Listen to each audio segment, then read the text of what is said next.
आप सभी को प्रणाम। मैं विभा रानी। सैटरडे स्टोरी सीरीज़ में आज आप मेरी कहानी सुनिए, चिराग।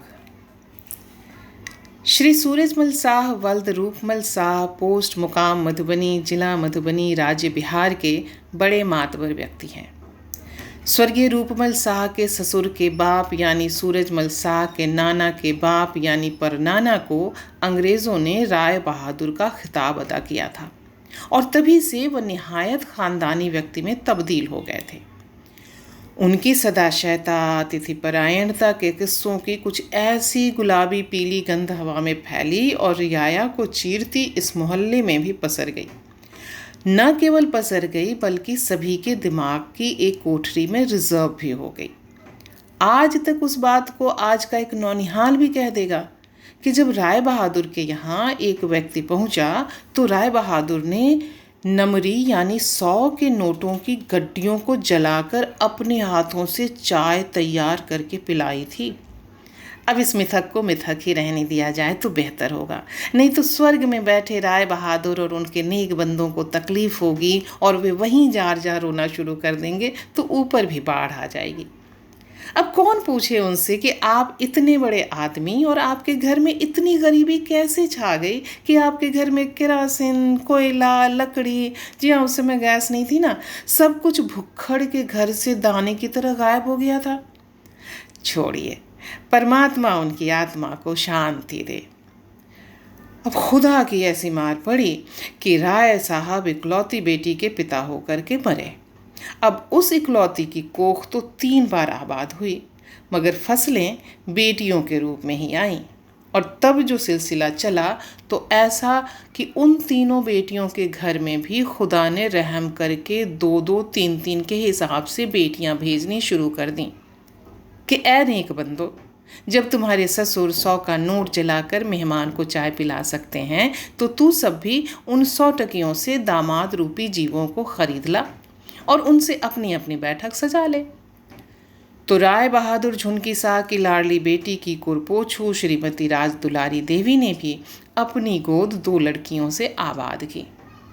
खिलाओ भाभी हलवा, बेटा हुआ है, जैसे बधावों को बेटियों की छठी में ही गाकर नाइन डगरिन नेग ले गई तो श्रीमती राजकिशोरी देवी के मन में बेटे की ऐसी साध उठी कि उन्होंने झट दुर्गा माई को मन्नत मान दी कि ऐ शक्ति की देवी, तू अपनी शक्ति दिखा और मेरी कोख में बेटे का बीज डाल। तुझे सोने की आंखें चढ़ाऊंगी, तब तू इसी आंख से सबको देखना। तो इस अर्जी पर या सोने की आंख के लालच में सामने होती तो शायद हम पूछते भी, दुर्गा माई ने उस राजकन्या उर्फ राजमाता यानी कि श्री रूपमल शाह की धर्म पत्नी की अर्जी पर सुनवाई कर ली। संयोग से दुर्गा माई उसी दिन महिषासुर का वध करके लौटी थी।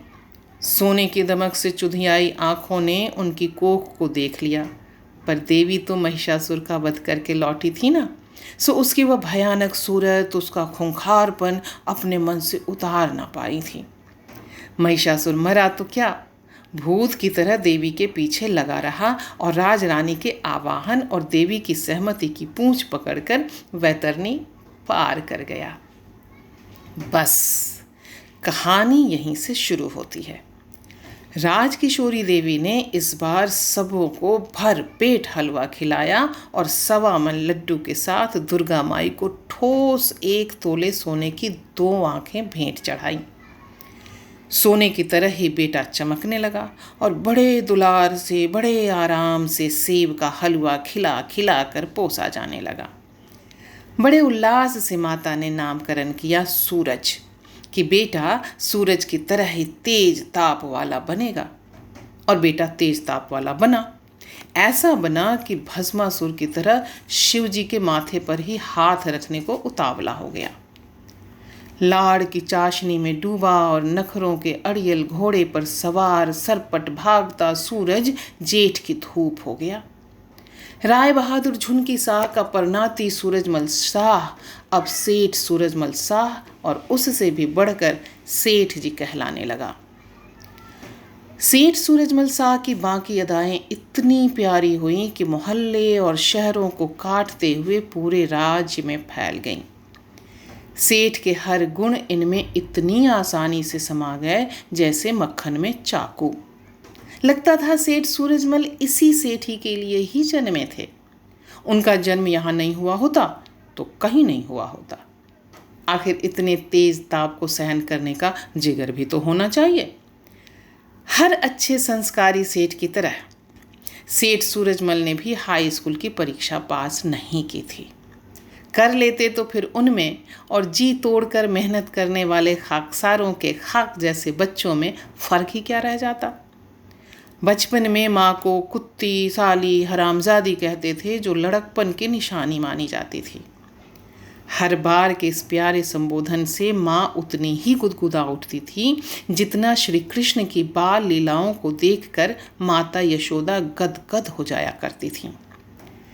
वे बेटे के श्रम से लाल हो गए मुखड़े को चूम चूम कर वारी वारी जाती। जवान पर चढ़े मृदु संबोधन अब सिर्फ माँ ही नहीं, पत्नी, बहन, दूध वाली, सब्जी वालियों पर भी चस्पा होने लगे। राय बहादुर के खानदान में पतुरियों का नाच एक ऐसा प्रश्न था जो उनकी सबसे बड़ी प्रतिष्ठा थी। किसी का जन्म हो, शादी हो और पतुरियां न नाची तो वो उत्सव ही क्या हुआ। जैसे विवाह मंडप में सब विधियां हो जाएं और सिंदूरदान ही ना हो तो भला बताइए वो शादी भी कोई शादी हुई। खानदान की इस परंपरा के तेल में और बढ़ोतरी इनके जन्म के समय से ही हो गई थी। जब ये पैदा हुए थे तब भी पतुरियां नाची थीं और बधाई लाई अंगना हो मोरे राजा से लेकर गोदी में मोहे भर लीना तक सारे गीत कमर मटकाते हुए गा आई थीं। अब वे पतुरियां 16 वर्षीय अकुराते जवान की फूटती मसों पर कुर्बान होती पाउडर की तहों और लिपस्टिक पुते होठों के भीतर से फटे बांस सी आवाज़ और पुए के घोल जैसे थल थलाते बदन से गाना शुरू करती थीं। चला चला रहरिया के खेत हिरवा हैने आवा, तो उनका हीरू अपनी जेब के सारे हीरे मोती पुए के घोल पर उलीच देता और उसके दलकते शरीर को मुट्ठी में भर भर कर देखने की कोशिश करता। आलाप चलते रहते, जब मैं हो गई 16 बरस की। अब घर में बेटियों की पैदाइश का डर नहीं रह गया था। राजकिशोरी देवी ने तो 2 बेटियों के बाद सूरजमल को जन्म दिया था, मगर उनकी वसंत सेना सी पुत्रवधू ने पहली बार में ही सास को पोते का मुंह दिखा दिया तो वे अपनी बहू पर 100 जान से कुर्बान हो गई। पिता ने भर बरात सिक्के लुटाए और दरिद्र नारायण को भोजन कराया। रात में उन दरिद्र नारायणों को भी दावत दी जो खाने के नाम पर सिलेक्टेड चीजें ही पीते खाते थे। कहते हैं कि कुत्ते की दुम और आदमी के स्वभाव में बड़ी समानता होती है। इसकी दुम टेढ़ी तो टेढ़ी ही, कुछ ऐसा ही होता है आदमी भी। एक बार बना तो बना ही रह गया। अब माँ बहन को गालियों का नौलखा हार पहनाने वाले सूरजमल के लिए पत्नी तो निहायत ही सियासती चीज़ थी। माँ बहन के लिए जो अब तक निषिद्ध कर रखा था उसका एकाधिकार पत्नी के लिए सुरक्षित हो गया।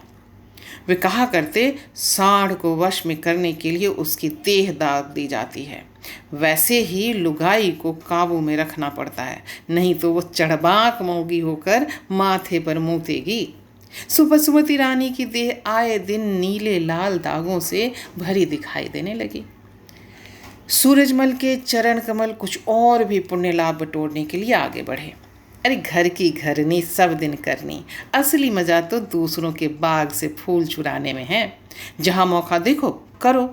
कभी चोरी कर ली, कभी पत्ता साफ कर लिया, कभी नैन सुख तो कभी परस सुख से ही काम चला लिया।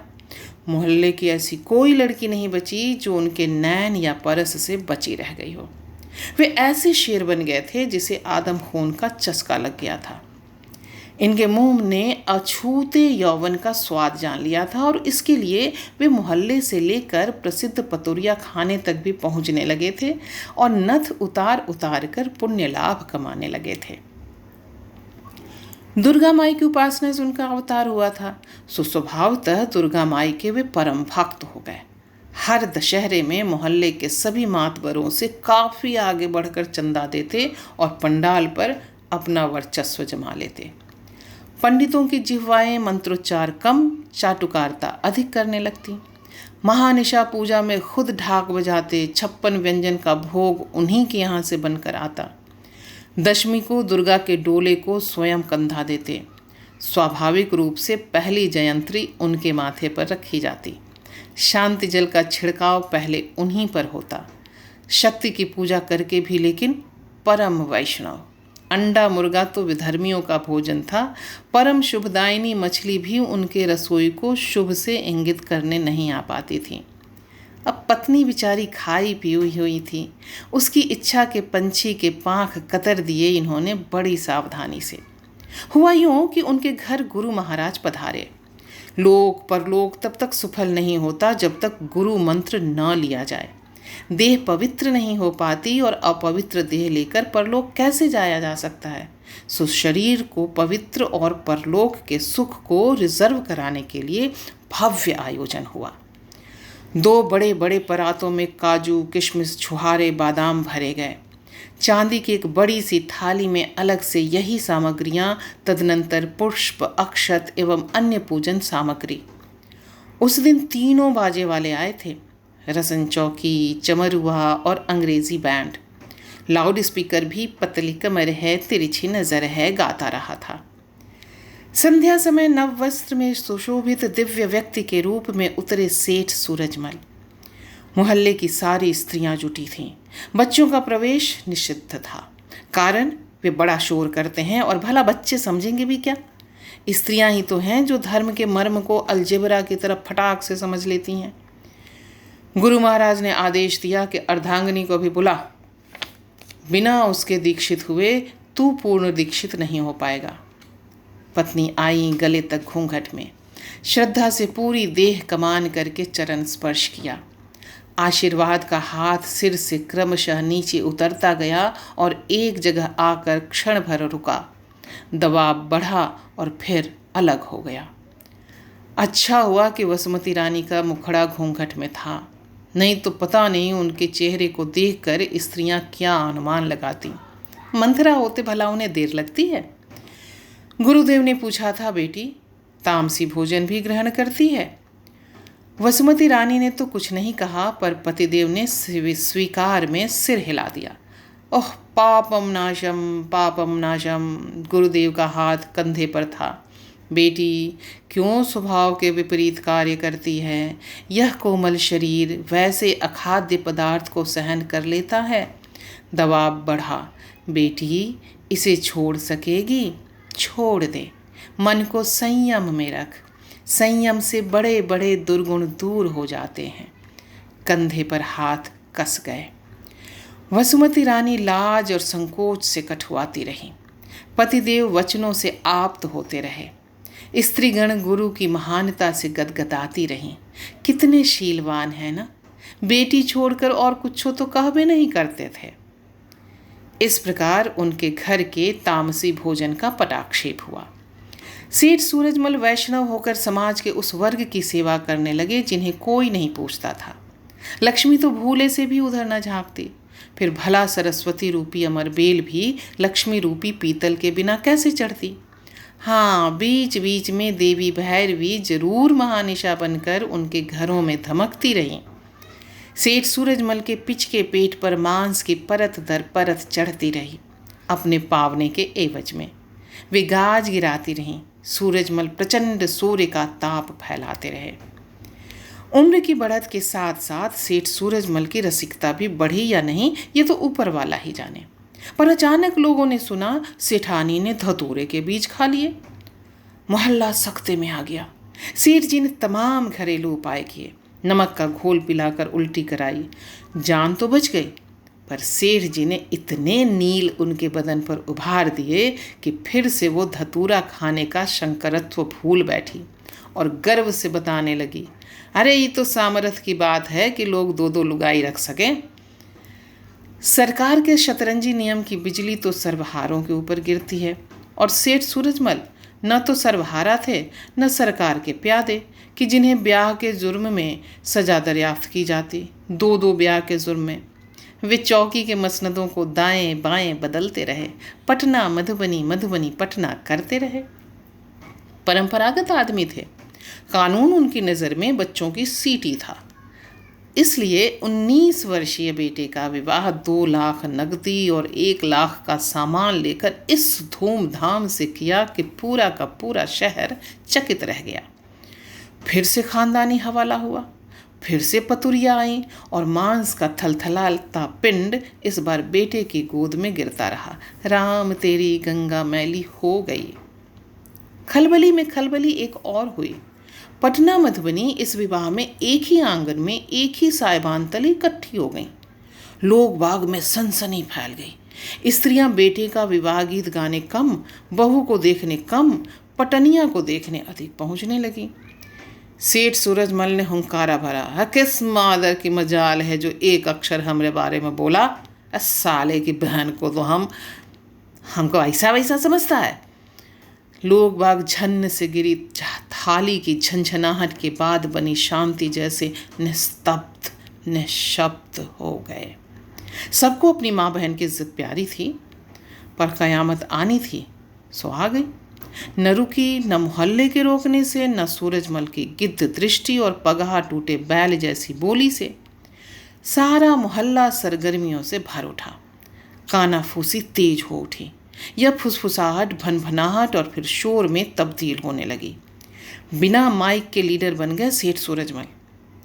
सुंदरी छाप बीड़ी वाले की तरफ प्रचार करने लगे, देखा मोहल्ला तो अब रहने लायक नहीं रह गया है। लोगों का बेटा बेटी का इज्जत बचना मुश्किल हो गया है। क्या कलयुग आ गया है। सब साले पढ़ाई करने जाते हैं कि आसनाई करते, पता नहीं पढ़ते पढ़ते कौन सा काम शास्त्र पढ़ने लगते हैं। फंसा लेंगे किसी को और भाग कर ब्याह रचा लेंगे। आंख का तो जैसा पानी ही मर गया है। लोगों की गर्दन बगुले की तरह ऊपर नीचे होती रही। वे अपनी मान्यता की चादर तानते रहे। अरे भाई, नया उम्र है, ठीक है, कर लो मौज मस्ती, 2 दिन 2 बरस उड़ा लो मौज। बाकी शादी ब्याह का झंझट कौन अक्लमंदी है। अरे इसी मोहल्ले में कौन ऐसा है जो जवानी में 2-4 हांडी में मुंह न लगाया हो। पर वो हांडी अपनी गर्दन में तो नहीं बांध लाए ना। आखिर माँ बाप मर गए हैं क्या।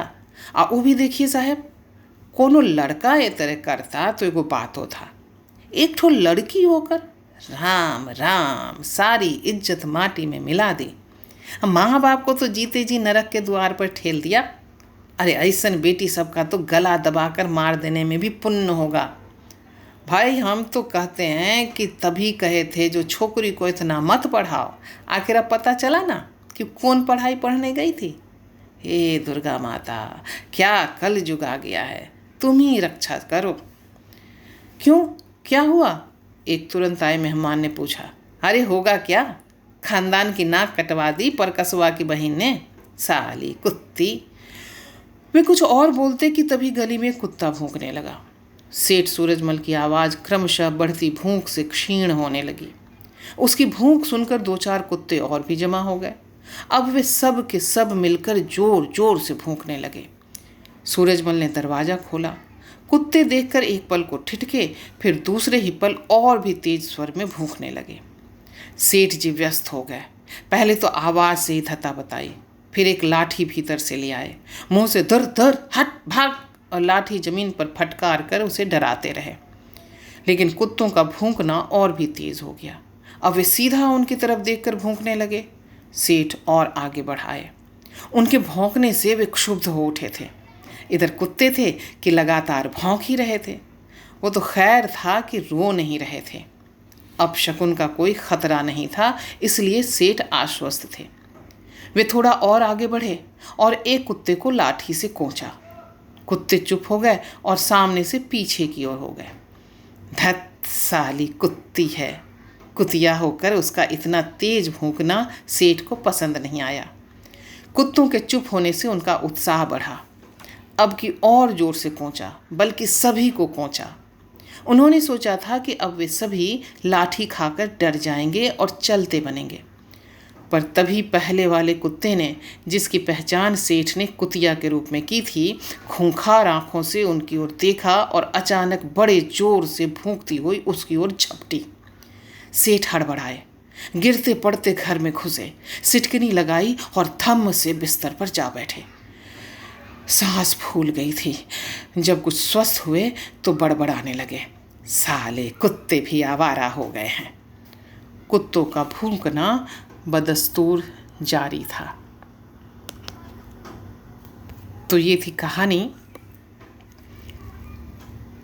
चिराग, मेरी कहानी। और यह कहानी छपी थी पत्रिका उत्तरार्ध जो मथुरा से निकलती थी 1985 में, 1985 में। मुझे उम्मीद है कि आपको ये कहानी अच्छी लगी होगी।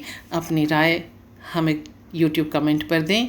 आप इसे शेयर करें, पसंद करें और हमारा चैनल सब्सक्राइब भी करें। बहुत बहुत धन्यवाद। अगली बार फिर हम किसी एक और नई कहानी के साथ आपके सामने उपस्थित होंगे।